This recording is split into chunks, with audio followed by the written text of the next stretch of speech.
When you have better blood flow, your entire body benefits. Stick around to the end of this video for more information about how SuperBeets Heart Chews can support healthy blood pressure. Yesterday, just like Kamala Harris did last week, maybe it was early in the week, time is just a construct anymore. I have no idea what happens from day to day. I spend most of my time in the confines of the studio, and I don't get out much. So, Donald Trump Univision held another town hall, this time for Donald Trump. This time, oddly enough, there were no conspiracy theories being spread about Donald Trump reading from a teleprompter like there were with Kamala Harris, even though the same teleprompter was in the same spot in the same studio, and no one's claiming he read from a teleprompter. Weird how the conspiracies only apply to Democratic candidates, and Kamala Harris specifically. Weird. But there's two moments I want to play for you. One is a question from a Republican, just a no longer registered Republican. That's how he identifies himself. He says, I'm a Republican that's no longer registered. And he asks about Donald Trump, I want to give you an opportunity to win my vote back. And ultimately the question is, what the happened with January 6th? Why did you not intervene? Why did you not do something? And Donald Trump, in true Donald Trump fashion, just gives a word salad nonsense answer. Really is a self-indictment of his love of himself, his love of power, his love of influence, and having zero love or affection or loyalty or duty to country. Watch this first moment, and then we're going to move on to another one that is more stark than this, and really kind of a campaign ender in my mind. I am a Republican, no longer registered though.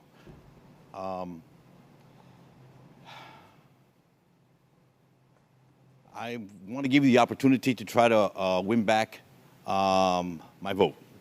Okay. Your, let me say, action and maybe inaction during your presidency and the last few years sort of, was a little disturbing to me. What happened during January 6th and the fact that, you waited so long to take action while your supporters were attacking the Capitol. Coronavirus, I thought the public was misled during coronavirus, and that many more lives could have been saved if we would have been informed better. And also people in your administration who don't support you. I'm curious how people so close to you and your administration no longer want to support you, so why would I want to support you? If you would answer these questions for me, I would really appreciate it and give you the opportunity. There's, your own vice president doesn't want to support you now. Thank you, Ramiro. So the people that don't support a very small portion. We have a tremendous, about 97% of the people in the administration support me. But because it's me, somebody doesn't support, they get a little publicity. The vice president, I disagree with him on what he did. I totally disagreed with him on what he did. Very importantly, you had hundreds of thousands of people come to Washington. They didn't come because of me. They came because of the election. They thought the election was a rigged election, and that's why they came. Some of those people went down to the Capitol. I said peacefully and patriotically, nothing done wrong at all, nothing done wrong. And action was taken, strong action. Ashley Babbitt was killed. Nobody was killed. There were no guns down there. We didn't have guns. The others had guns, but we didn't have guns. And when I say we, these are people that walked down. This was a tiny percentage of the overall, which nobody sees and nobody shows. But that was a day of love from the standpoint of the millions. It's like hundreds of thousands. It could have been the largest group I've ever spoken before. They asked me to speak. I went and I spoke. And I used the term peacefully and patriotically. If you look at the Democrats, what they say, you look at Maxine Waters and you look at Hillary Clinton and you look at what they say, and they don't put that on. They only put Republicans on. But they couldn't get me because of the fact that I said everything's got to be peaceful and patriotic. And we'll see how it all works out. But I think that we're right now in another election All I want is honest elections. I'm willing to take any chance. I want honest elections. I love the figures that he throws around about how many people are supporting him. Well, actually, it's like 97%. It's like 427% of my cabinet is still supporting me.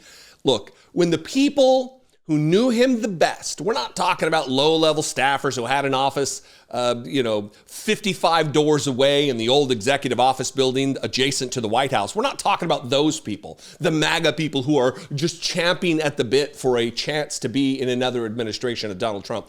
We're talking about people who worked with Donald Trump, who had meetings with almost daily in the Oval Office with the President of the United States. We're talking about Donald Trump's former 4-star Marine Corps General John Kelly, Chief of Staff, who was before that the Secretary of Homeland Security.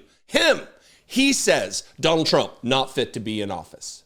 The Chairman of the Joint Chiefs of Staff, Mark Milley, again, 4-star general, served for decades selflessly sacrificing for his country as an army soldier. He says Donald Trump, fascist to his core. And that is separate and apart from the fact that several of his secretaries of state, his own vice president doesn't want him in office again, knows he's a danger, a clear and present danger. And that, above and beyond, is separate and apart from the fact that we witnessed what took place at the insurrection. We watched Donald Trump dispatched an armed, frothing, violent mob hell-bent to overthrow the United States government, to reinsert Donald Trump extra democratically. I saw a comment the other day, or maybe it was in an email. Someone says, well, you should stop saying extra democratically because people are going to think it means like extra. It's democratic, but it's extra democratic. I think my audience is smart enough to know what extra constitutional is, what extra democratic is, what extrajudicial punishment is. It's outside of the framework of democracy, of the Constitution, of the justice system. And that is exactly what Donald Trump did. Bananas. The second thing I want to show you is a question from a farmer who's asking a very pointed, very, very logical question that needs an answer given, which is here's the deal. You're going to see him speak it in Spanish and then it's interpreted. But ultimately, this is the question. If you deport these people, who would do that job and what price would we pay for food? He's talking about seasonal agricultural workers, migrant workers, doing work that is inarguably difficult, literal back-breaking work that Americans largely, there isn't a population sufficient in this country that's willing to do that work. Those people don't get paid enough as it is. That's a problem in and of itself. We're not going to address that today. But if Donald Trump does this mass deportation thing, it's only going to harm the people he's claiming to want to protect out of some vision of an ethno-state, of racism, of white supremacy. That's what it's driven by, and it will not just drive white supremacy, it'll drive up the price of groceries. Watch this. He trabajado toda mi vida con estas manos, agachado por horas, piscando fresa, cortando brócoli. Good evening, President Trump. For many years, I have worked with these hands, hunched over, picking strawberries and cutting broccoli. Este duro trabajo es realizado en su mayoría por gente indocumentada. This tough job is mainly done by undocumented people. Si usted deporta a esta gente, ¿quién haría ese trabajo y qué precio pagaríamos por la comida? If you deport these people, who would do that job and what price would we pay for food? Please. Finished, yes? Yes. So the problem we have is we had people coming in under my administration, and they were coming in legally. They were coming in through a system that we had, which was great. because I'm the best thing that ever happened to farmers. You know that. I was great. You know, farmers are doing very badly right now, very, very badly under this administration. Under my administration, farmers did very well. We have to have a lot of people come into our country. We just want them to come in legally through a system, because they've released hundreds of thousands of people that are murderers, drug dealers, terrorists. They're coming in totally, nobody knows who they are, where they come from. And the people that are most against it are the Hispanic people. They are totally against it, what's happened. The other thing I can say is that a lot of the jobs that you have and that other people have are being taken by these people that are coming in. And the African-American population and the Hispanic population in particular are losing jobs now because millions of people are coming in. So they're coming in, but they're also coming in largely, and tremendous numbers coming in out of mental institutions. They're emptying out mental institutions. They're emptying out insane asylums. That's a step above a mental institution. Worse, bigger problems, bigger problem people. They're emptying out jails. Their jails are being let into our country from Venezuela, but not just South America. From all over the world, they're being let in. From jails, from nobody's ever seen anything like it. The jail population throughout the world has come way down, and it's all coming into the United States of America. So we want workers, and we want them to come in, but they have to come in legally. They have to love our country. They have to love you, love our people. The problem with this administration is they've totally lost control. It's the worst president and the worst vice president that we've ever had in this country. What they have done to our country in terms of hurting it. Our farmers, by the way, are dying. They haven't had anything so bad in 25 years. 4 years ago, our farmers, including you, were making a lot of money. They were doing great. Now they're absolutely dying. We're going to turn it around.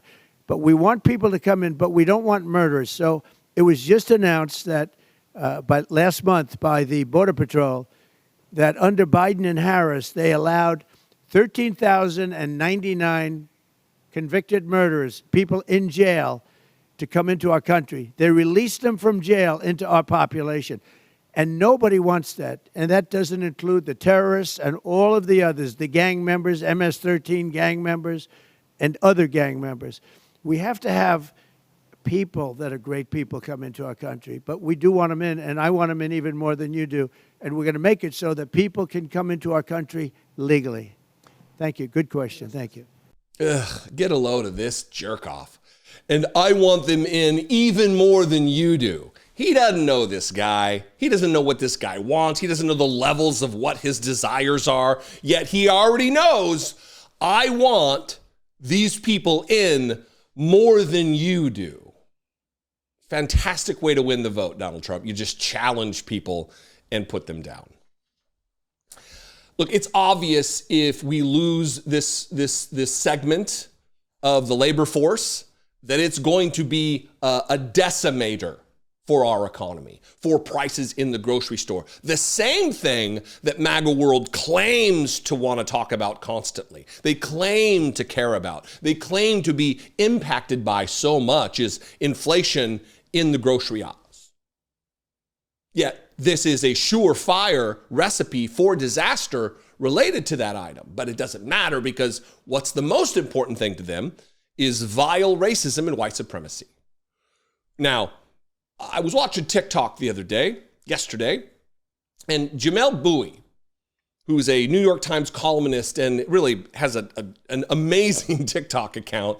He is not a trained or educated historian, I don't believe, but has a masterful understanding of the history of the country and the sources and the causes of problems. And this is what he had to say when faced with the similar question about this issue. I am in a hotel room, an inn, actually, in Portsmouth, New Hampshire. That explains my surroundings. Also explains why I'm always dressed like this, whatever. Anyway, why are you more worried about mass deportation than Americans having groceries and a lower cost of living? Americans first, period. Well, first of all, I don't think you want to live in the kind of United States where there are people going house to house, rounding up people to throw into camps and deporting them. I think that's a bad United States for anyone, regardless of whether you're a citizen or not. But secondarily, mass deportation will drive up the price of groceries and lower the standard of living. If you want cheaper groceries and a higher standard of living, then deporting like a third of the agricultural workforce is not the way to do it. So if you don't care about human rights, if you don't care about basic decency, and you care about your pocketbook and your pocketbook alone, first I would say that's sociopathic. But if that's where you are, then deporting a bunch of people is going to make you worse off. It just is. So look, it's not just me. It's not just idiots who run their mouth on YouTube like me in MySpace. It's actual educated people. It's people who are versed in the economy, in the mechanisms by which our pricing comes. That there are market forces outside of just Donald Trump dictating what the price of an orange is. He doesn't control that. He does have an influence on that through mass deportation. If people need to pick the broccoli to get it to the grocery stores, to get it to your table, and there's no one there to do it because Americans don't want to do that job, what do you think is going to happen to the prices of the groceries? What do you think is going to happen to the farmers' bottom lines? What do you think is going to happen to those crops that sit there and rot, nobody buys? What's going to happen to the American economy at the direction of Donald Trump? It is self-evident. Anyway, I invite you to this conversation. I'd love to know what you think. You can comment below. You can also call, leave me a voicemail, 714-576-4054. And of course, as always, you can email me daily@dollemore.com. Follow me on social media. If you're there, do not sign up to do that. That's a miserable time. I'm at Dollemore. And stick around. With a busy schedule like I sometimes have, the more I streamline my processes, the more likely it all gets done. Breakfast, for instance, needs to be something simple so I can quickly get to the studio to get some work done. And chores are best accomplished for me in tandem, like watering the plants while taking our dog Sweepy out for a walk. Maintaining a health regimen, too, needs to be straightforward. I don't have as much time as I used to have for the mixology required in some routines, which is why human Super Beets Heart Chews are a perfect alternative for supporting healthy blood pressure. When you have better blood flow, you're targeting more than your heart health. You're powering your endurance, your mind, your muscles, the best version of you. Make promoting heart health painless. Head to getsuperbeets.com and use promo code Dollemore to score a free 30-day supply of Super Beets Heart Chews and 15% off of your first order. Human Super Beets are the #1 doctor, pharmacist, and cardiologist recommended beet brand for cardiovascular health support. They're a plant-based and stimulant-free way to help you realize your potential. And talk about easy to use, all you have to do is chew. Paired with a healthy lifestyle, the antioxidants in Super Beets are clinically shown to be nearly 2 times more effective at promoting normal blood pressure than a healthy lifestyle alone. Double your potential with Super Beets Heart Chews. Get a free 30-day supply of Super Beets Heart Chews and 15% off of your first order by going to getsuperbeets.com and using promo code Dollemore. That's getsuperbeets.com with code Dollemore. Make healthy living simple with Super Beets.